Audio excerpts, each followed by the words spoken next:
안녕하세요. 스포츠고니의 김민곤입니다. 오늘은 여러분들께 다가오는 토요일 오후부터 시작하는 K리그1 3경기 분석으로 찾아뵙게 되었습니다. 어느 때처럼 주말이 시작되면서 다양한 스포츠 일정들이 예정되어 있는 상황인데요. 오늘은 해외 축구가 아닌 K리그 분석으로 준비해보았는데 비교적 주중에 일정을 소화해야 했던 팀들도 있는 만큼 조금만 분석해도 확률 높은 선택지를 제공해드릴 수 있겠다고 생각되었고 여러분들께서도 영상을 시청하시면서 조금이나마 결정에 도움이 되시길 바라면서 영상이 도움되셨다면 좋아요와 구독 한번 부탁드리겠습니다. 그렇다면 오늘의 K리그 3경기 분석 지금 바로 시작해보도록 하겠습니다.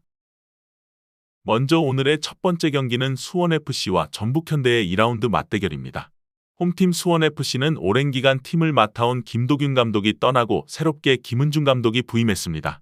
지난 U20 대표팀에서 보여줬던 선수비 후역습 전술을 그대로 입혔는데요. 이를 바탕으로 1라운드 인천원정에서 1대0 승리를 따내 기분 좋은 출발에 나섰습니다. 특히 지난 시즌 주전으로 나섰던 노동건 키퍼를 비롯해 잭슨과 이승우 등을 벤치에 앉혀두고 정승원과 몰레알 그리고 이준석과 지동원 등 이적생들을 적극적으로 활용했다는 점이 눈에 띄었습니다. 또한 점유율은 44.3%에 불과했고 패스도 355개로 인천에 비해 크게 밀렸지만 인천은 롱패스 시도가 19개에 그친 반면 수원FC는 32개를 시도하며 선수비 후역습을 꾸준히 시도했다는 것을 알 수 있었습니다. 이번 일정은 홈에서 치러지고 전북을 상대로도 꽤 우월한 압박 시퀀스를 선보일 전망이며 어느 정도의 물리적 대응 자체는 가능할 것으로 예상되는 수원FC입니다. 전북현대는 전반 10분 대전의 구택에게 빠른 실점으로 휘청거렸는데요. 후반 40분 교체 투입된 안현범의 득점으로 1대1 무승부를 거뒀습니다. 이후 울산과의 아시아 챔피언스 리그에서 4일 만에 경기를 갖게 되어 체력적으로 힘들 수도 있다는 점이 가장 큰 변수로 자리하고 있습니다. 멤버의 변화로는 티아고와 이영재 그리고 김태환을 적극적으로 활용하면서 기존의 멤버들을 적절히 섞어 기용하는 것이 눈에 띄는 점이며 지난 시즌 득점왕 경쟁을 펼쳤던 티아고의 발끝이 하루빨리 터져주기를 바라고 있는데요. 이번 상대 수원의 약점이 아주 없지는 않은데 이들의 공략 채널이 딱히 기민하다고 볼 수는 없고 수원의 예상 바운더리에서 변주를 줄 만한 영향력을 보이기는 어렵다라고 생각되기도 했습니다. 이 경기는 근소하게나마 수원FC의 우세가 엿보였습니다. 우선 김은중 감독에 대한 노출된 전략과 정보가 많지 않은 것이 사실이고 변수를 일으킬 수 있다는 점과 체력적으로 우세하다는 부분이 중요한 대목이라 할 수 있으며 전북이 높은 점유율을 가져갈지언정 운영에서의 효율이 높은 팀이 아니라는 점도 충분히 염두해야 할 부분이라 생각되었기에 무승부의 선택지 또는 저득점을 생각해보되 고배당을 노리시는 분들께는 홈팀 수원FC의 승리까지 생각해보시는 것도 추천드려보도록 하겠습니다. 다음은 포항 스틸러스와 대구FC의 2라운드 맞대결입니다. 홈팀 포항은 1라운드에서 울산에게 한 점차 패배를 기록했습니다.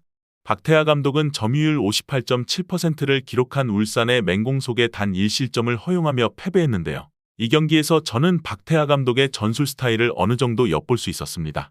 직전 일정에서 이들의 주된 무게중심은 높은 지점에 있었습니다. 대개 공격 진영과 코어 지역에서 이루어졌는데 포항은 수비 진영까지 상대를 끌어들여 볼을 뺐고 전방으로 공을 보내 득점을 노리는 형태의 운영에 매진했습니다. 파울을 9개를 기록하고 경고 및 퇴장까지 거친 운영 방식은 어느 정도 변수가 될 수도 있는데요. 홍윤상과 완델손 그리고 한찬희와 김준호까지 선발로 출전했고 허용준과 조르지는 단 한 차례의 슈팅도 기록하지 못한 점도 비관적인 대목이라 할 수 있으며 극단적인 수비 짜임새로 나설 대구의 배후 공간을 노리기에는 어딘가 아쉬울 수 있는 구성이라 생각되는 포항입니다. 원정팀 대구는 차세대 국가대표팀 자원들이 즐비한 김천을 맞이해 1대0으로 패배했습니다. 점유율은 45.1%로 김천에 크게 밀렸지만 세부적인 지표를 살펴보았을 때 오히려 압도하는 지표들도 꽤나 찾아볼 수 있었는데요. 역시나 원정에서 유효한 상황을 만들어낼 수 있느냐가 관건이 될 전망이며 지난 라운드에서 이들은 총 16회의 슈팅 상황을 만들어냈는데 박스 안에서 무려 9회의 상황을 연출해냈고 홈과 원정을 가리지 않고 어느 정도는 일관적 대응을 할 수 있는 전력이며 포항이 꽤 무게중심을 높이고 싸울 가능성이 높다는 점에서 이들의 전방 자원들에게 어느 정도 유효 동선들은 보장될 수 있겠다고 예상되었습니다. 무엇보다 근래 용병 자원들의 페이스는 모두 괜찮아 보였으며 최소한의 만회 득점 가능성 자체도 있어 보이는 대구FC입니다. 이 경기는 두 팀 모두 1라운드 패배로 인해 반전을 노려야 하는 상황이며 원정팀 대구의 우세를 점쳐볼 수 있는 상황인데요. 박태하 감독이 비교적 빠르게 팀을 맡았지만 아직 제대로 된 팀 컬러를 구현하지 못하고 있습니다. 대개 무게중심을 높이고 들 가능성이 있는데 대구의 운영 효율을 높이는 상황만 만들 가능성이 있고 적극적인 공격보다는 한 방이 승부를 가르는 형태의 기조가 이어질 공산이 크다고 생각되는 만큼 저득점 양상을 최우선적으로 고려하시는 것을 추천드리도록 하겠습니다. 다음은 김천상무와 울산현대의 2라운드 맞대결입니다. 홈팀 김천은 1라운드부터 승리를 기록하면서 다크호스로서의 면모를 보여줄 수 있다는 것을 증명했습니다. 원두재 등 K리그 일부에서 통할 수 있는 선수들이 질비한 전력이라 무시하기는 어렵다고 생각되었습니다. 일부 리그 상위권을 상대로도 60% 이상의 점유율을 가져갔으며 물론 대구가 상당히 점유율을 내주는 특성이 있다는 점은 고려해야 하지만 울산이 기본적으로는 중앙에서의 점유율을 잘 가져가는 편이라는 것을 염두해야 하는 매치이며 게다가 김천이 2개의 슈팅을 모두 득점으로 연결하는 효율은 좋았지만 점유율이 높았던 상황에서도 전반 내내 유효 슈팅은 하나도 없었고 감독이 퍼포먼스가 60% 정도밖에 올라오지 않았다고 발언하기는 했지만 초반 전개 부분에서는 없지 않게 우려가 남아있다고 생각되는 김천상무입니다. 원정팀 울산은 1대1로 전북과 무승부를 기록했습니다.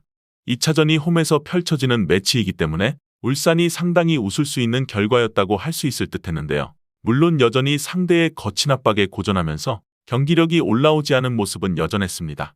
다만 어떻게든 골을 크게 내주지 않는 수비력으로 버티면서 후반에 승부를 거는 모습을 보여주는 중이며 부진한 경기력이 90분 내내 이어지는 상황은 아니라는 것이 긍정적인 부분이라 볼 수 있었습니다.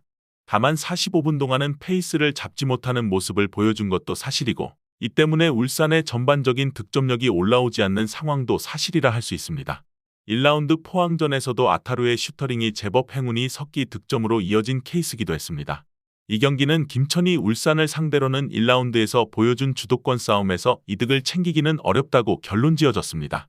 다만 울산의 압박 대응이나 전반적인 경기력이 100%가 아니라는 것도 명확해진 상황입니다. 울산이 이기는 상황에서도 큰 점수 차이로 이기기는 어려운 매치라고 생각되어지는 만큼 저득점의 선택지를 가장 우선적으로 추천드리고 후순위로 핸디캡 무승부와 울산의 승리 쪽 접근까지 겸해보면서 마무리해보도록 하겠습니다. 오늘 준비한 경기 분석은 여기까지입니다. 여러분들께서 보시는 분석이 조금이나마 도움이 되셨거나 준비한 분석에서 궁금하신 부분이 있으시다면 댓글로 말씀해 주시면 성실히 답변 도와드리겠습니다. 또한 현재의 분석을 토대로 한 최종적인 승부식 조합과 영상에서 다루지 않은 경기들에 대한 정보와 분석이 필요하신 분들께서는 하단의 댓글의 링크를 통해 경기 분석 문의 주시면 해외 축구 정보 공유방으로 무료로 입장 도와드리고 있으니 꼭 오셔서 추가적인 정보와 조합까지 받아보시는 것을 권장드리면서 오늘의 분석은 마무리해 보도록 하겠습니다. 시청해주신 모든 분들 감사합니다.